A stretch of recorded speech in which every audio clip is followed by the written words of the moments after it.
এতিয়া আপোনালোকক জনাই থৈ যাম সাব ইন্সপেক্টৰ আমাৰ ইউবি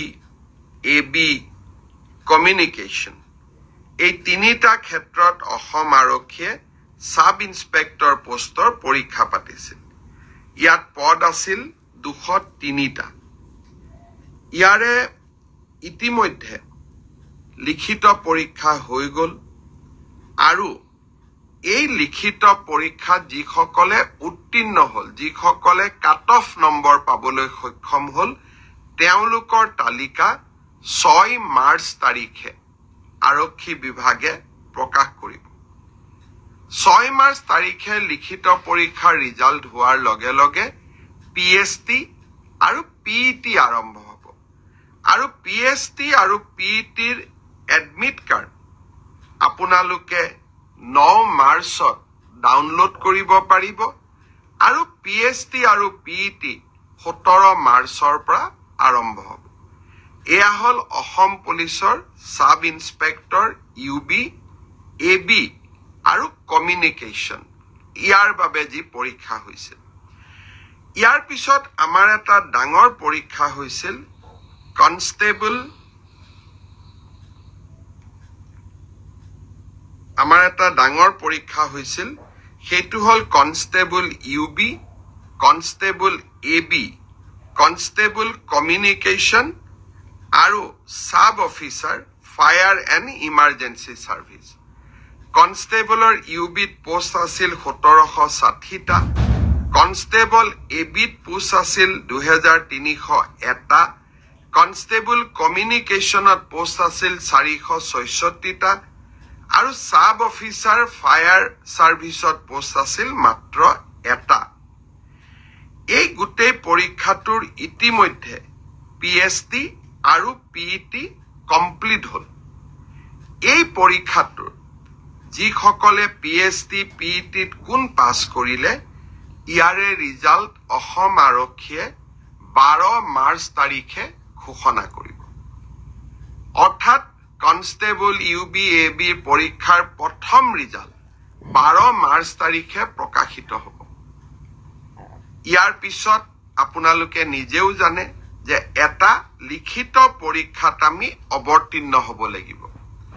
আৰু এই লিখিত পৰীক্ষাটিৰ বাবে যিসকলে কাট অফ মাৰ্ক পাবলৈ সক্ষম হ'ব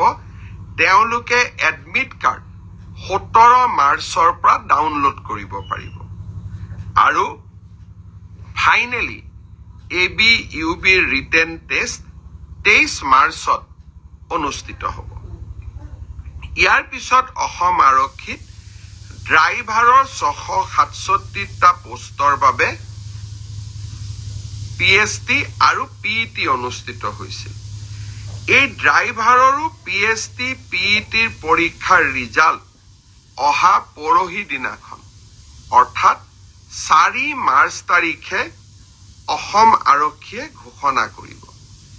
ইয়াৰ পিছত স্বাভাৱিকভাৱে ড্ৰাইভিং টেষ্ট হ'ব